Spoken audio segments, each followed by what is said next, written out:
남편은 삼천교육대를 다녀온 후 이곳에 묻혔다. 먼 훗날 진실을 알게 될 거라며 비석에 먼 자를 새겨달라고 유언했었다.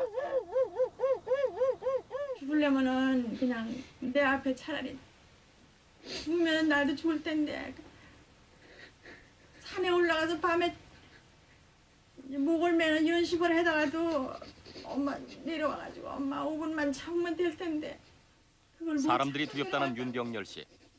삼천교육대를 다녀온 후 10년째 바깥 출입을 하지 않고 있다.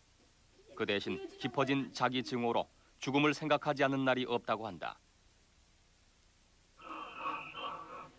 깡패와 불량배를 새 사람으로 만들어준다는 삼천교육대. 그러나 그곳은 지옥보다 가혹하고 처참했다. 인간 도살장이야, 인간 도살장. 말은 편 못해. 너희들은 사회에서 팬이다.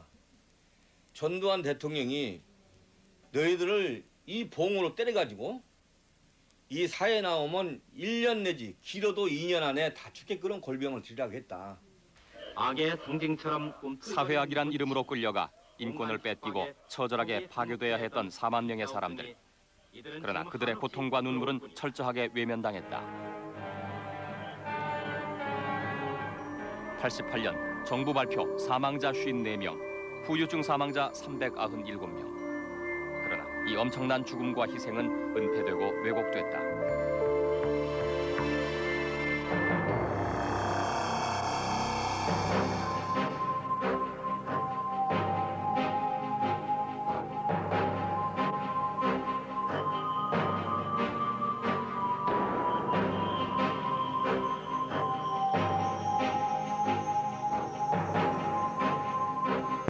물 막아버리고. 이금소가 여기 있어. 20년이 지났지만 단번에 알아볼 수 있었다. 출입구만 바뀌었을 뿐 부대는 모든 것이 옛 모습 그대로였다. 민간인 신분으로 이 부대에 들어와 갇혀 있었던 이들.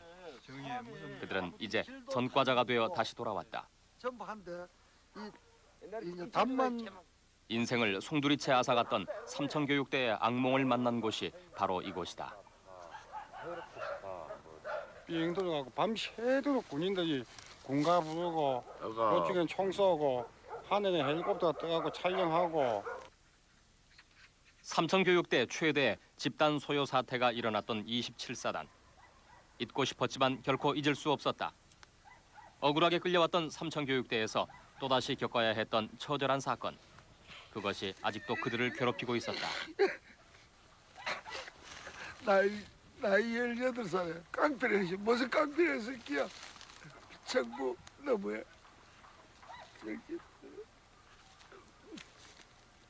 이제 두 번 다시 이 사회에서 이런 일이 두 번 다시는 안 일어났으면 좋겠습니다.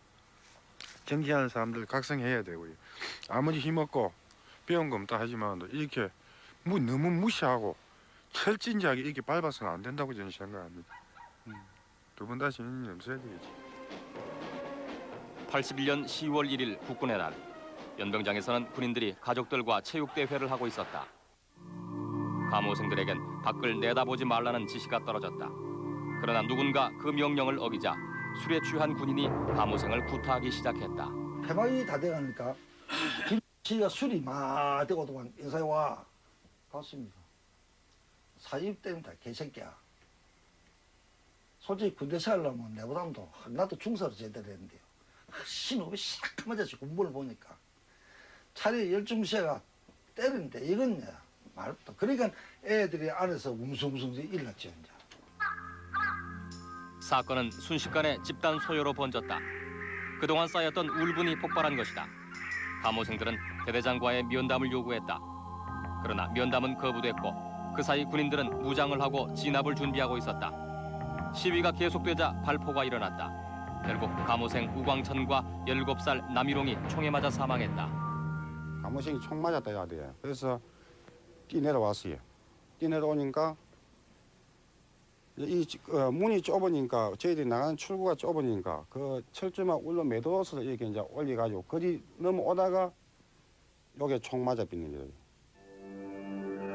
그리고 또 한 명의 사망자가 발생했다. 그는 현역 하사관인 장시재 중사였다. 감호생들에게 평소 잘 대해주었던 장중사가 막사 안에서 머리를 맞아 사망한 것이다. 그러나 군 측의 입장은 달랐다. PX를 탈취해 술에 취해 흥분한 우광천이 먼저 쇠파이프로 장시재 중사를 숨지게 하자 장환생 병장이 위기의식을 느끼고 두 사람에게 총을 쏘았다고 했다. 정당 방위라는 것이다.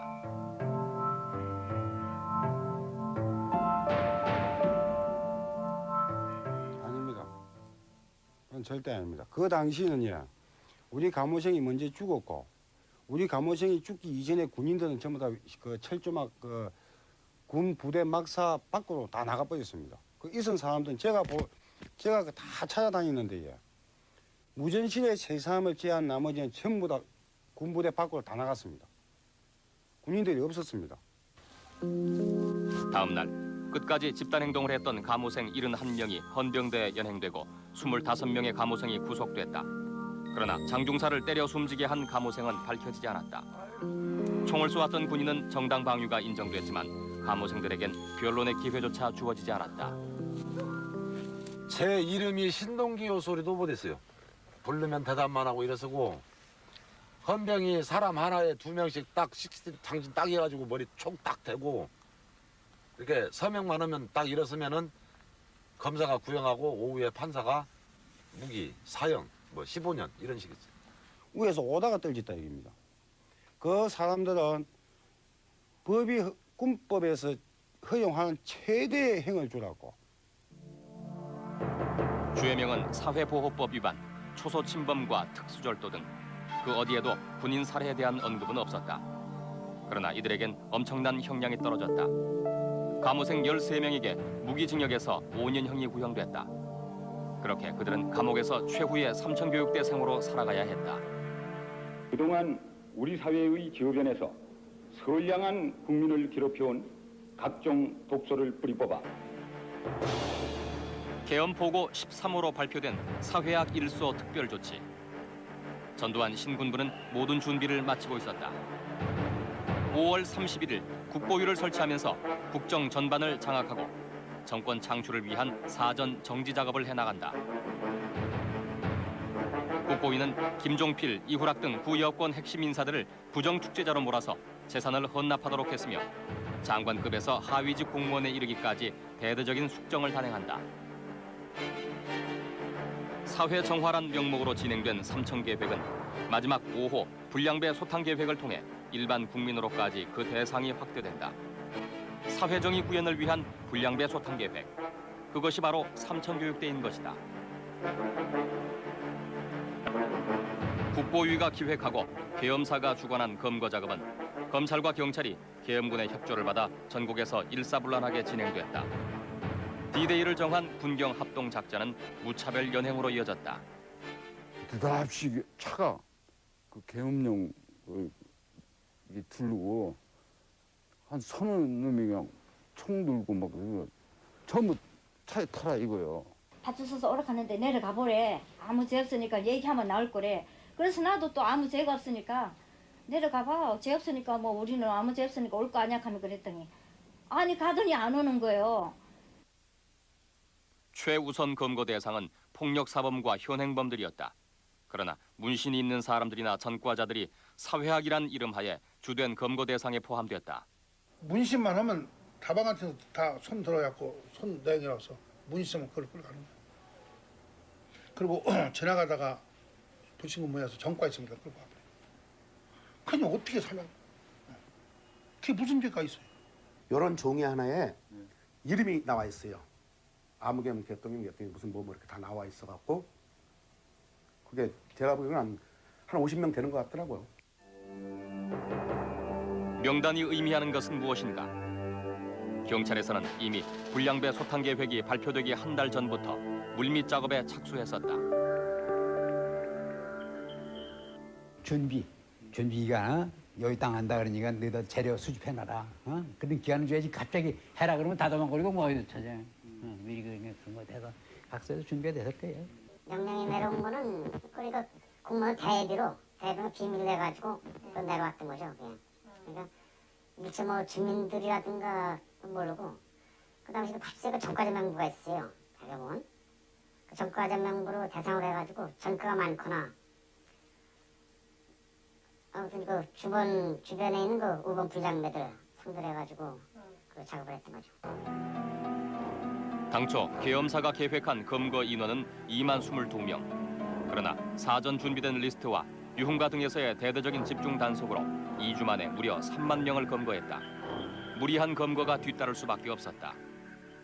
그래 내가 직접 내 옆에 이기철이라고 그 삼천포에 있었던 친구인데 아버지 보고 장가 가는데 장가 비용 안 보태준다고 투정 부리는 사람도 잡아왔더란 말입니다. 걔로 양민들을 잡아들여서 머리 숫자 채우기에 급급했다는 이야기죠. 일단 출두를 시켜야 되는데 거기서 그 교수소 안에서 그냥 형사가 들어와가지고 수갑채가지고 바로 끌고 가는 거다. 그리고 또 한 사람의 피해자 윤병열 씨. 얼마나 좋은 데인데 거기 가면 훌륭한 사람 돼서 온다고. 나는 지금 딸만 낳아서 그렇지. 아들이 있으면은 난 자청해서 그런 데 보낸다고 그래요 형사가. 그러니까 나도 그때는 별로 생각 안 했어요 별로. 그때 소매치기인가 뭐 백치기 했다고 놓쳤다고. 때리면서 그렇게 하던가요? 네, 겁주고 때리고. 그 백은 어쨌냐고 그래갖고 저수지에 갖다 버렸다 그래고 태웠다 그래. 사전영장 발부하다 한 것도 아니고 그랬던 거죠. 근데 인권 침해 소지가 상당히 그 당시에도 우려가 되면서도 상부 지식 때문에 뭐 거의 따를 수밖에 없었던. 사전 영장 없이 진행된 초법적이고 무리한 검거. 거기엔 경찰 간의 실적 경쟁이 작용했다. 마포소 형사가 나한테 직접 그 얘기를 합니다. 그때는 활당에 나와서 이런 수가 어쩔 수 없었다. 노정사이고 뭐이고 활당에 나와서 자기 눈에 거슬리는 건 다 잡아야지 도리가 없었다고. 뭐 이남자는 그때 그 A급 7만 원 받았거든요 형사들이요. B급은 아무나 잡으면 5만 원 받습니다. C급은 3만 원 받아요. 가령 청량리서에서 20명 잡았다고 그러면은 동대문서에는 10명 잡았다고 그러면은 그 주도스 경찰서에서 이거 왜 청량리 30명도 10명이냐 해가지고 시서인부터 가지고 서로들 그 많이 잡으려고 했었거든. 뭐 청량리는 50명, 동대문 10명 이렇게 할당하는 건 아니니까. 아무튼 많을수록 좋았으니까 그 당시에는 조금 있으면 또 위에서도 또 질책이 또 있었고 그렇기 때문에 가업 좀 많이. 그러니까 선량한 그 국민들 피해를 많이 봤던 거죠. 계엄사에 따르면 80만 명의 군경이 합동 검거에 동원됐다. 8월에서 12월까지 연행된 사람은 모두 6만 755명. 경찰서 유치장이 넘쳐났고 강당까지 찼다. 그러나 이들에겐 또 다른 운명이 기다리고 있었다. 연행된 사람들은 군, 검찰, 경찰, 지역유지 등으로 구성된 심사위원회에서 등급 분류 심사를 받았다. 그러나 심사는 형식적이었다. 이름이 뭐냐? 그럼 명도환입니다. 아무 그것도 없습니다. 나는 제명도 모릅니다. 그러니까 B급 그러더라고요. 그래서 따라서 하라고 그러더라고요. 옆에서 B급 하라고. 그럼 B급 그러니까 내려가. 이름을 부르면은 그 심사장 안으로 들어가서 한 사람씩 그 서라는 곳에 피고인이 서듯이 서죠. 서면은 거기 서서 수사과장이나 수사계장이 그 재상을 낭독하죠. 자기들이 미리 그 재상을 날조해온 그 재상을 이제 낭독을 하면은 그것을 연행자들은 4등급으로 분류됐다. 전과 2범 이상은 A급으로 분류돼 군사재판에 회부되거나 검찰에 구속 송치시켰고 D급은 바로 훈방됐다. 그러나 문제는 B급과 C급이었다. 이들이 바로 삼천교육의 실질적인 대상이 돼 순화교육과 근로봉사를 받아야 했다. 등급 분류 심사는 초스피드로 진행됐다. 변론의 기회는 전혀 주어지지 않았고 주로 경찰 조서에 의해 등급이 분류됐다. 경찰서 심사 같은 건 없었고요. 교육대로 이제 가는데 그 서류에 보니까 그 서류에 그냥 그 도장을 이만하게 B자로 새긴 도장을 갖다 제 이름 위에다가 B자라고 써놓은 걸 제가 봤죠. 경찰서 조서를 받고 또 검찰서 가서 검사 앞에 서기관 앞에 사실 심리를 받는다든가 또 거기에 어떤 잘못된 부분이 있으면 잘못되었다고 불복이면 불복이라고 얘기할 수 있는데 전혀 그렇게 얘기할 수도 없고요. 서류 심사만으로 등급이 부여된 많은 사람들은 자신의 등급도 모른 채 순화교육장으로 향해야만 했다. 경찰 조서에 의해 그들의 운명은 이미 결정돼 있었던 것이다.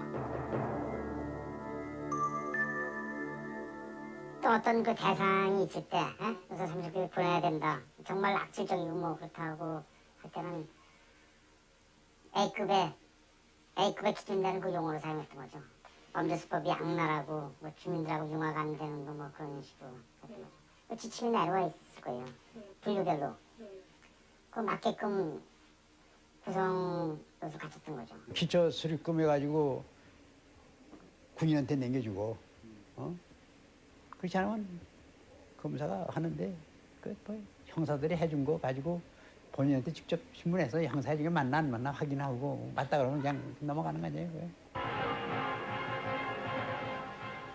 새 시대의 문을 열기 위해 구국의 횃불을 들고 혈연히 일어선 우리 군은 이것을 가만히 보고 있을 수만은 없었다. 등급 분류 심사에서 B, C 등급을 받은 사람들은 제주도를 포함한 전후방 25개 부대에 분산 수용돼 4주간의 순화교육을 받아야만 했다. 4만 명의 순화교육 대상자들. 그들을 기다리고 있는 것은 폭력이었다. 전부 총을 다 들었는데 개머리판으로 전부 다 막 그거는 진짜 우리가 알아야 첫 본보기 케이스라 그러는 거지, 그죠? 막 개머리판으로 완전 막 죽도록 패는 거예요. 장교 한 사람이 나와가지고 너희들은 사람이 아니다.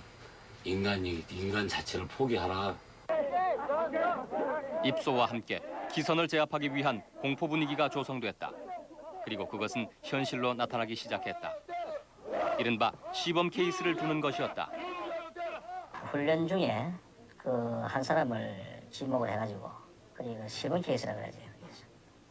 해가지고 저는 그 사람 양쪽 손을 갖다 이렇게 그냥 밧줄로 묶어요. 그 수송 차량인데 수송 트럭이잖아요. 그냥 호를 씌워가지고 뒤에 그러다 이래 해가지고 처음에는 그 차가 돕니다. 개명장을 우리 보고 잘 보래요. 속도가 빠르면 일어설려다 엎어지거든요. 엎어지면 이 앞면까지 다 나갑니다. 그걸 걔들한테 하더라고요. 근데 우리 훈련받는 것보다 속도가 빠르더라고요. 그러니까 못 일어나죠. 계속 넘어지죠. 끌려다니죠. 그럼 끌려다니면 오시고 뭐고 다 해지죠. 아무것도 없는 산에 깎은 바닥인데. 교육생에게 인권은 없었다. 조교나 교관들은 죽여도 좋다는 식의 위협을 공공연히 했다. 나를 직장에 두들겨 패면서 하는 얘기가 뭐냐 하면은 너 하나 죽이고 양명지 석장이면 끝나. 양명지지요. 양명지 편지 쓰면 그쪽 있고 종이. 너 죽여봐야 저거 죽어봐야 송판떼기 6,000원짜리 하나만 사면 대피밥도 안 밀고 하는 거. 6,000원짜리 하나 사갖고 그다음 못질 해갖고 집에 보내보고 탁송해보고 사고 내용은 교육도중 병이 나서 죽었으면 하면 물릴 것이라. 삼천교육대, 그것은 준비된 사업이었다. 수개월 전부터 해당 부대에서는 막사 등 교육장 시설을 갖추었을 뿐 아니라 유단자들을 조교로 자출해 별도 훈련을 시켰다. 그리고 그들에겐 대량의 몽둥이가 제공됐다. 처음에 병력이 들어오기 전에 벌써 가장 악질적인 순화가 안 된 악질적인 사람들만 들어오니까 혹독하게 다루지 않으면은 니네들이 잡힐 수도 있다. 그래가지고 오자마자 그 부대에서 공병대에서 꽃갱이자루, 꽃갱이자루 참나무로 돼 있거든요. 공병 꽃갱이. 다치 추럭이라 그러죠. 1.5톤 추럭에다가 실어다 주더라고요. 그러니까 그걸 조교들이 그걸 하나씩 다 들고 다녀요.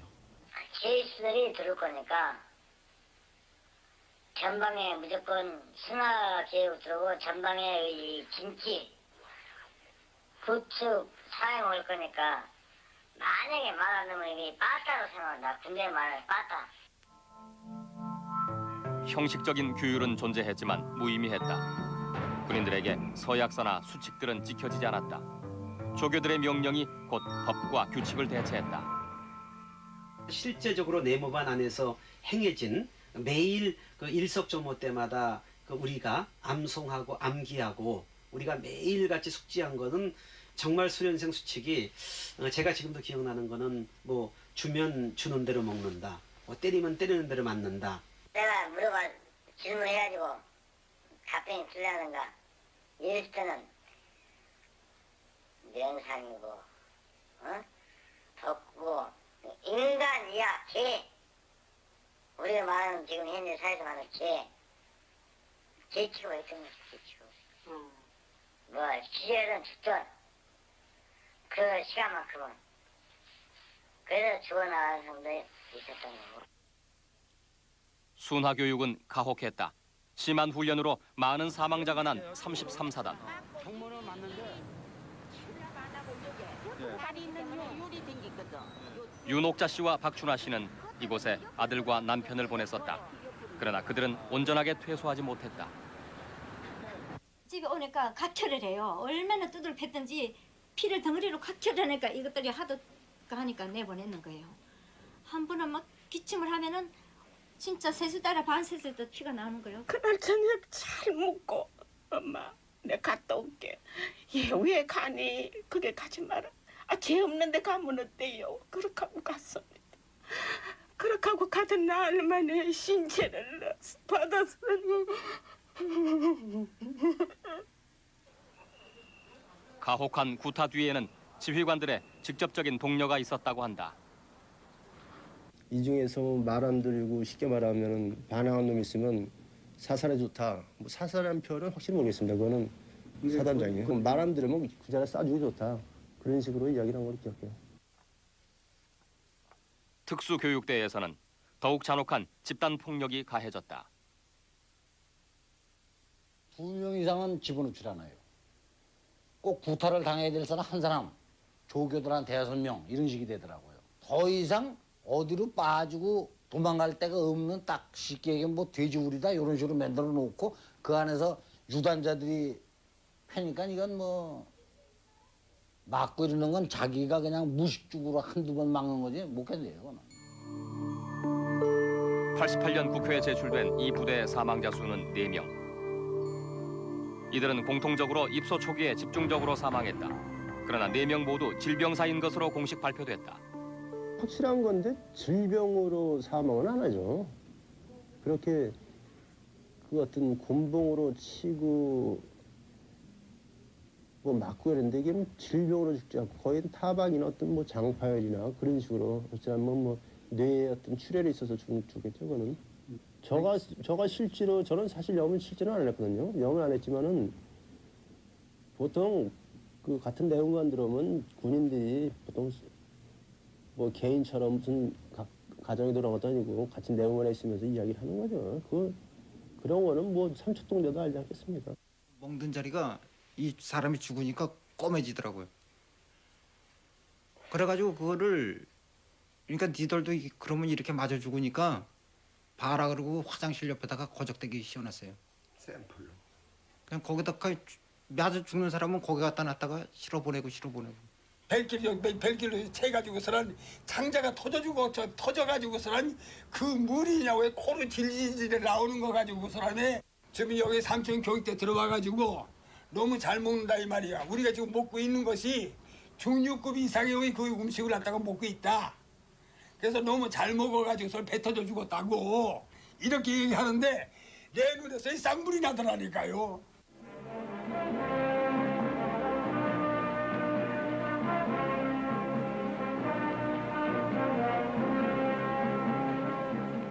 잠자리에 들어서야 살아있음을 확인했다는 순화 교육생들.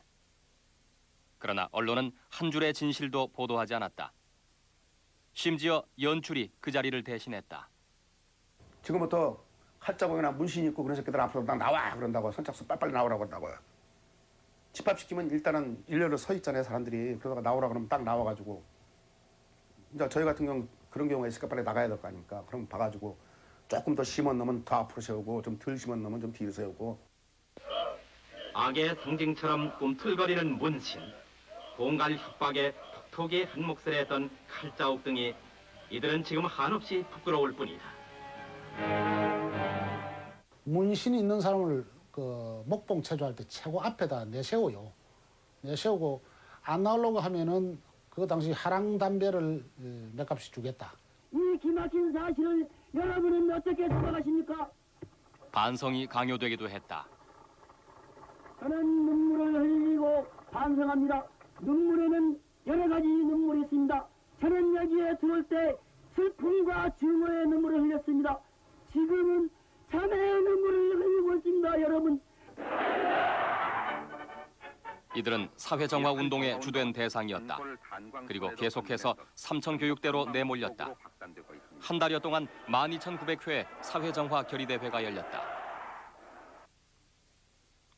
마침내 전두환 국보위 상임위원장이 9월 1일 99%의 경의적인 찬성률로 11대 대통령에 당선됐다.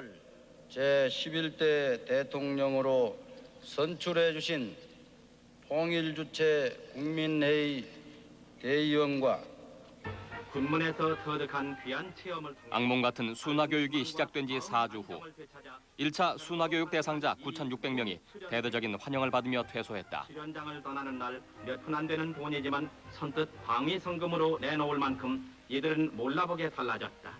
이 얼마나 대견한 일인가. 사주 교육이라고 하는 것은 못을 박았어요. 4주만 교육을 받으면은 모두 다 석방이라고 그랬어요. 모두 다. 4주만 교육을 받으면은 모두 다 석방이 되고 그리고 정가가 있는 사람들은 정가를 다 말소시켜 준다는. 부대장뿐만 아니라 사단장까지도 그 이야기를 했죠. 성실하게 교육받으면 교육받는 만큼 빨리 내보낸다.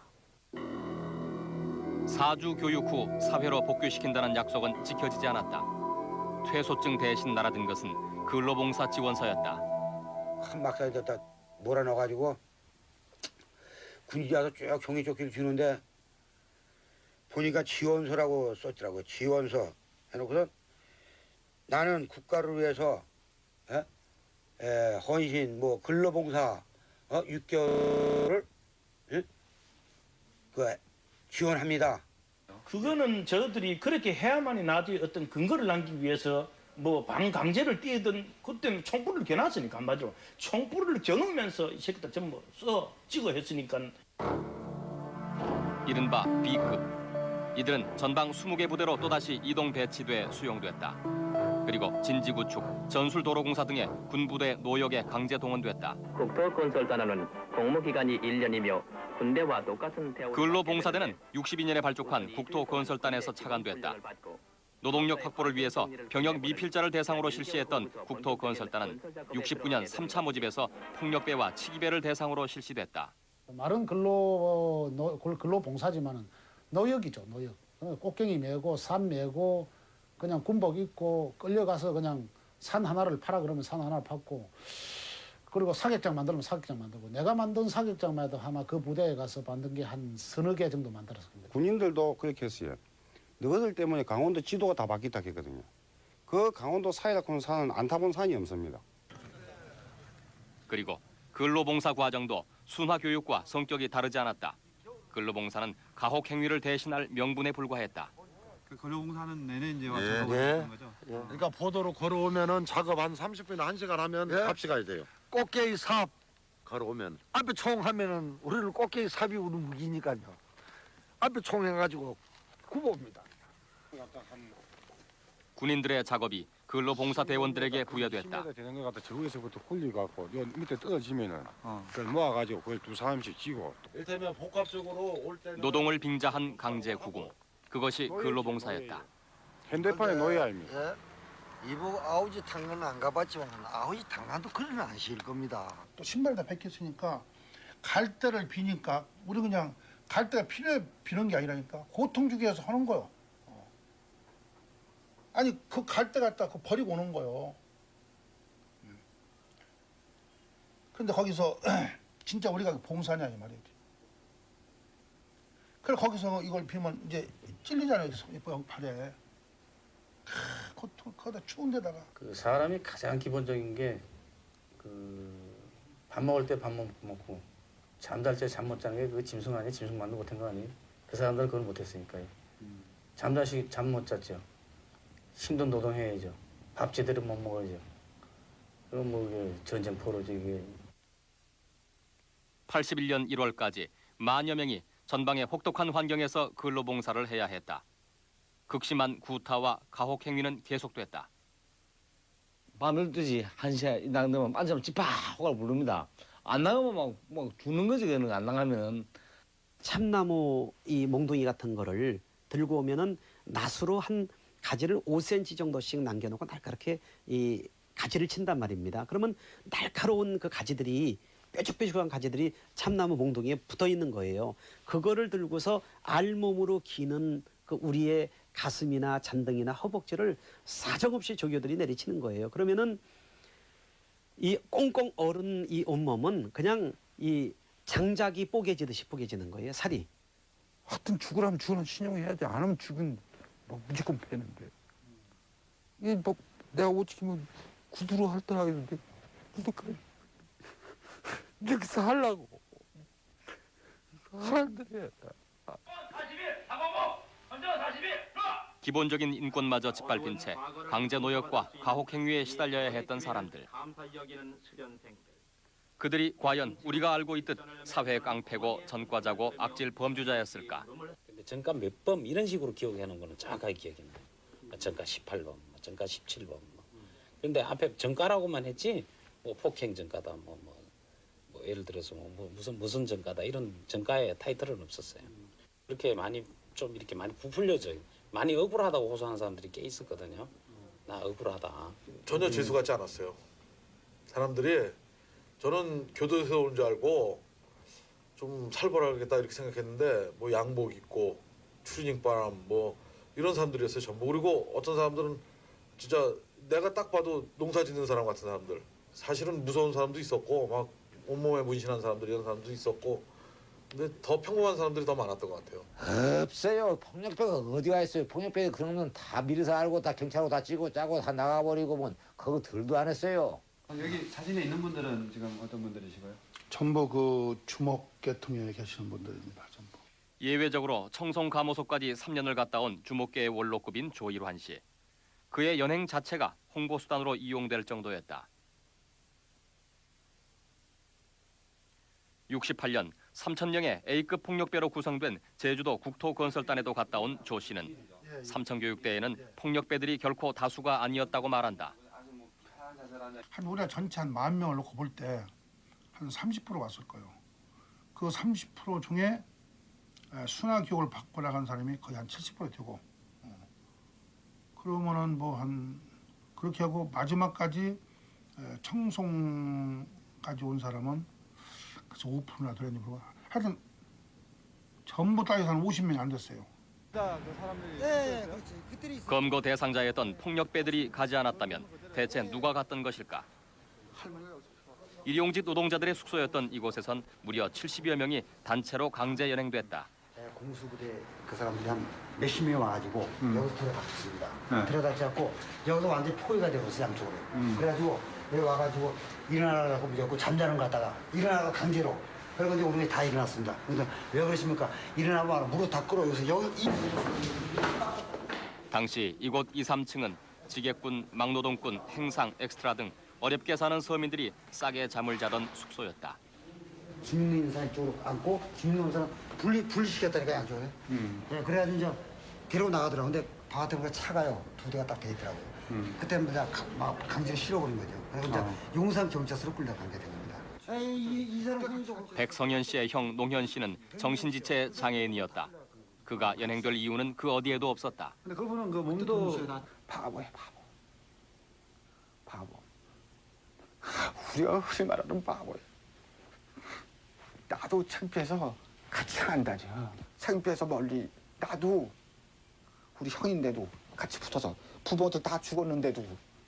처음에는 몰랐죠 훈련시킬 때. 근데 보니까 이제 그렇게 하니까 더 때린 것 같습니다. 빠따도 더 맞고 구두발을 더 많이 채우고 그렇게 한 것 같습니다. 시작도 없으면 안 되니까. 그 당시에는 그 선량한 진짜 시민들이 많이 좀 무관 시민들이 많이 검거가 됐던 거죠. 억울하다고 오시는 사람들이 얼마나 좀 됐던 것 같습니까? 많죠. 제가 보기에도 반 이상은 아마 좀 들어왔죠. 질서가 정상 상태로 회복이 되었으므로 1981년 1월 24일 24시를 기해서 동비상계엄을 해제하기로. 계엄 해제. 계엄포고 13호에 의해 삼천교육대에 묶여있던 그들에겐 자유를 의미했다. 야 이제 우리 나가는구나. 정말 마음 뜬 거야 이제. 안 나보네. 그래 하루는 한 있으니까 그뭐 철조망에 그 무장한 병사들이 쫙 그 포위를 하더만은 의정부에서 검사 하나가 오고 그 각 중대장이 하나 그 참여하고 뭐 이래갖고 감옥형을 주더라고요. 감호형. 그것은 사회보호위원회 명의로 날아온 감호 처분이었다. 청천벽력 같은 통보였다. 눈이 펄펄 내리고 있는데 나오라고 그래요. 나가니까 이름을 불러가지고 한 13무모대기로 세우는 겁니다. 세우더만 군인 중령인가 올라가가지고 여기는 1년, 여기는 2년 모대기를 이렇게 나눠놓고 여기는 3년. 무슨 놈의 그 인민군들 그 재판도 그런 재판이 없었을 거예요. 3주만 교육받고 나오라 그러는데 이 지긋지긋한 죽음 몇 번 죽을 고비도 넘겼는데 앞으로 1년을 살아야 한다니까 죽고 싶더라고요. 내가 총만 쏠 줄 알았으면 아마 그 총을 맞고 차라리. 재분류 심사를 거쳐 특급에서 다급으로 분류된 사람들은 1년에서 5년의 보호감호 처분을 받았다. 모두 7,578명이었다. 심사는 사회보호위원들에 의해 한 달여 만에 처리됐다. 당사자들은 처분에 대해서 어떤 소명 기회도 갖지 못했다. 사회보호법 부칙 5조에 경과 조치를 두어 삼청 교육생들을 계속 구금할 수 있는 장치를 만들었다. 삼청교육대의 그 전면에 내세워진 소위 그 홍보용 사실 전과자라 할지라도 그런 사람들은 이미 자신들이 과거에 저지른 죄에 대해서는 이미 다 처벌을 통해서 죄값을 다 지불한 사람들이었어요. 그런데 다시 죄를 재범할 가능성이 있다는 이유로 인해서 그 당시에 정부는 정권의 어떤 탄생의 제물로서 이 가장 사회에서 힘없고 사회에서 자기 변호의 능력이 없는 가장 이 무능한 사람들을 이 선택을 한 거거든요. 순화교육과 근로봉사를 거쳐 다시 보호감호까지 폭력과 강압과 기만이 이어졌다. 그러나 이들은 다시 청송감호소가 완공되기 전까지 근로봉사 부대에 계속 남아있어야 했다. 누적된 불만은 집단 행동으로 터지기 시작했다.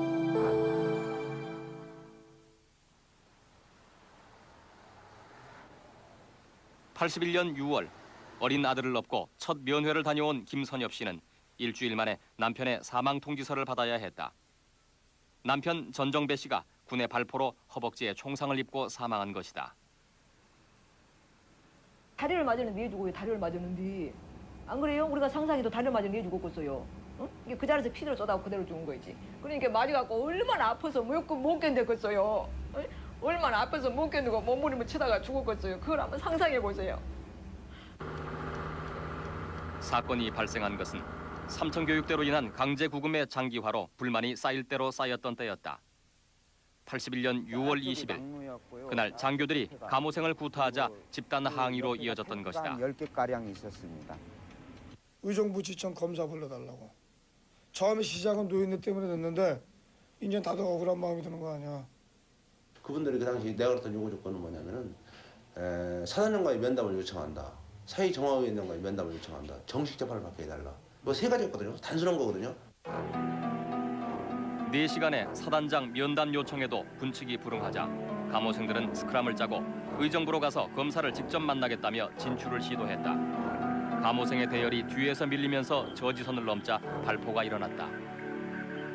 벌써 그쪽에서는 이제 마스크까지 다 쓰고 준비하고 있었던 상황이고 군인들이 그리고 그 내무반 그 지붕에다가 그 60인가 그거를 걸어놓은 상태였어요.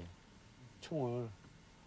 그러면서 이제 뭐 발포하겠다 하면서 겁을 주더라고요. 근데 저희 같은 경우는 설마 아니 니들이 쏘겠냐. 처음에 공포탄이야. 공포탄인데 처음에 따다닥 하는데 와 총 맞았다 그러더라고 어떤 놈이. 그러니까 그 소리에 혼비백산 날 거 아니야 사람들이.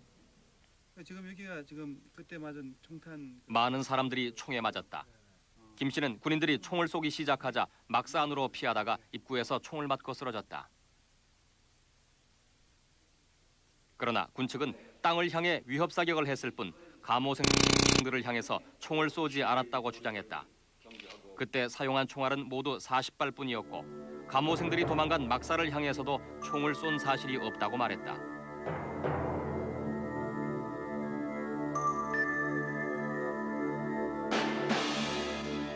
막사는 총을 쐈으니까 막사 뚫고 들어가지 총알이. 봐봐요. 참. 이게 막사잖아요.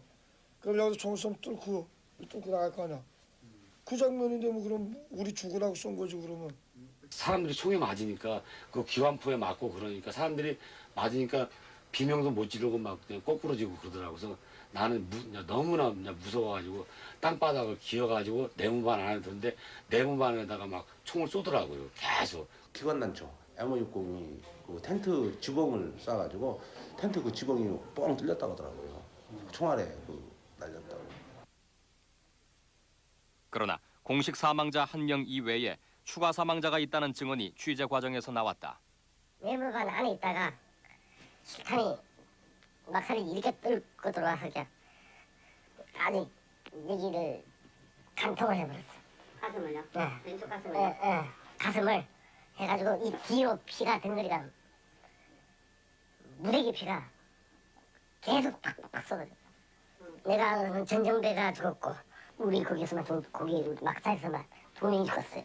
철조망으로 도망가다가 총 쏘니까 겁나가지고 도망가다가 철조망을 넘으려고 하는데 기관총을 위에서 막 캐리아바 50인가 그때 있었거든요. 그걸로 맞아가지고 두 동강 났다고 그러더라고요. 당시 시점에서 한 8명 죽었다고 하더라고요. 8명 죽었다고. 몇 명이요? 4명 내지 5명 죽었다고 하더라고요. 이렇게 군인들 사이에 그런 얘기. 예. 아니 우리가 저기 사건 다음 날 감호생들은 사단 내 단위 부대로 분산돼 흩어졌다. 총상자들은 오히려 주동자로 몰려 실형을 받았다. 그러면서 사건은 묻혔다.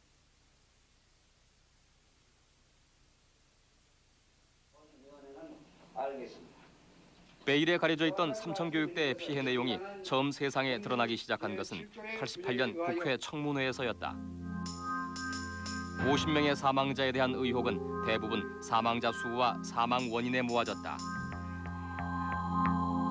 국방부가 발표한 공식 사망자는 54명. 이 가운데 질병사가 36명으로 가장 많다. 그 이유는 무엇일까? 아들을 삼천교육대에 보낸 지 3일 만에 주검으로 맞아야 했던 윤옥자 씨. 모든 자료들을 아들처럼 고이 간직하고 있었다. 병 한 번도 안 알았습니다. 건장했던 아들은 대체 어떻게 죽었던 것일까? 멍이 드는데 죽으면은 이 멍이 퍼런 게 아니고 새카맣더라고요. 온몸이 새카맣더라고요. 예? 배를 갈라놓은 상태에서도 내가 봤을 때 온몸이 새카맣더라고요. 군에서 발급한 사망 진단서에 의하면 신동훈 씨의 사망 원인은 병사였다. 그러나 시신을 확인하러 갔던 형은 군의관으로부터 아주 중요한 사실을 전해들었다. 이거는 타박상이다. 맞아서 죽었다. 그래서 내가 왜 보호자 없이 부검을 했느냐. 내 입장을 충분히 이해해줘야지.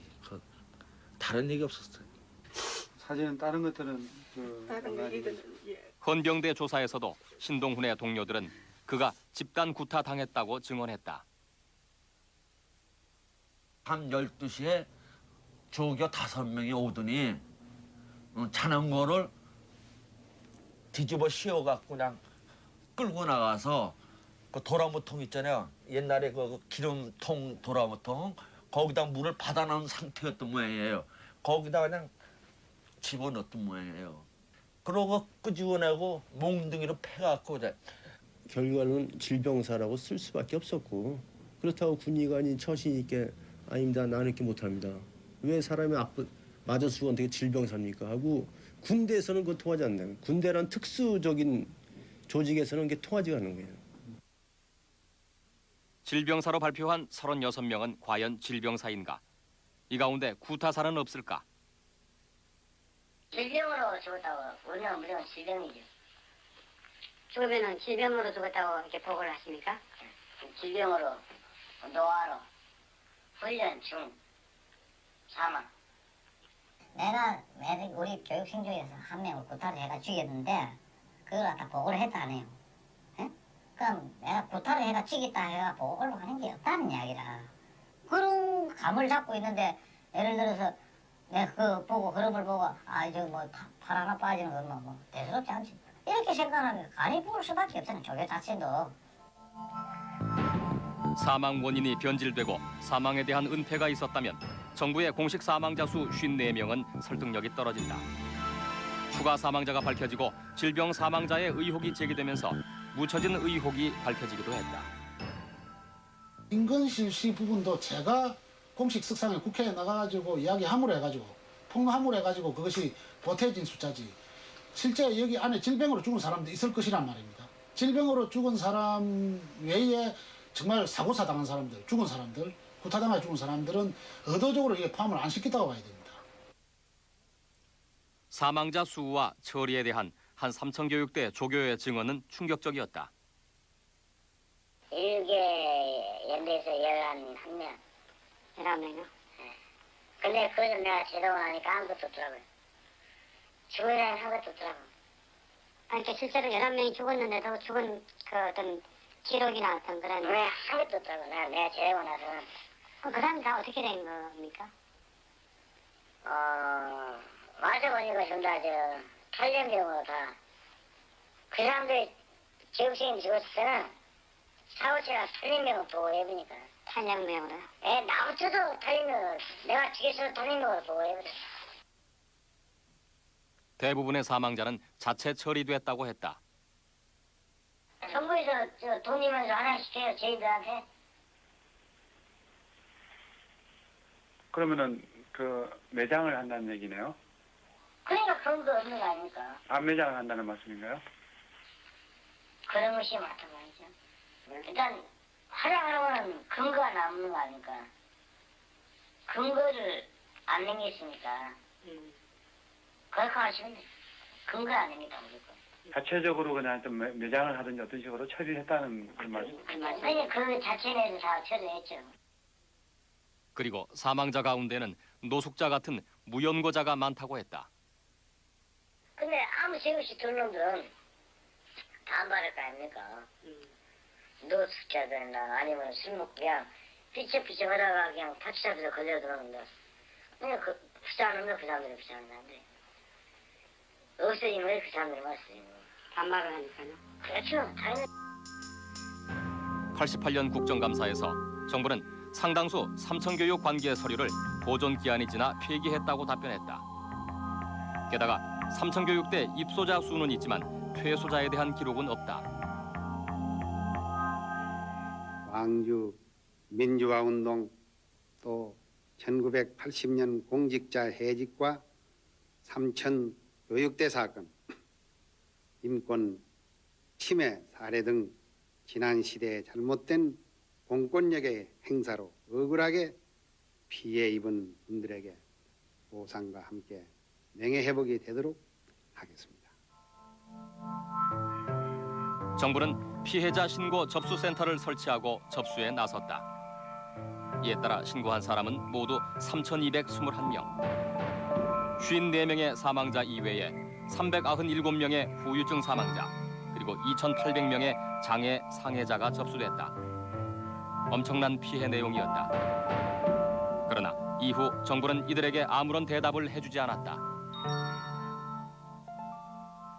이야기를 하다 보니까 피눈물이 나와요.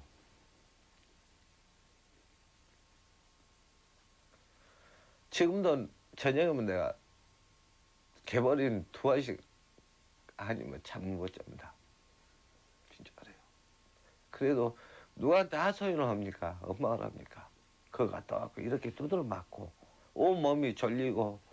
사람을 일생을 이렇게 버려놨는데 애미가 안 이러고 어떻게 이 가슴이 풀려요? 안 풀려요?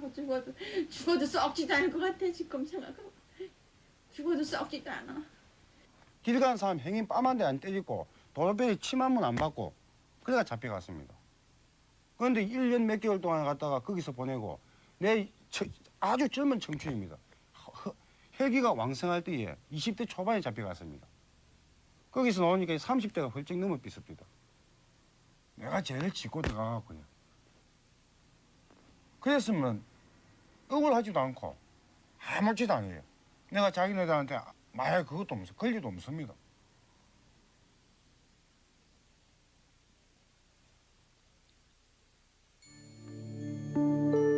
사회의 무관심 속에서 피해자들은 외롭게 싸워왔다.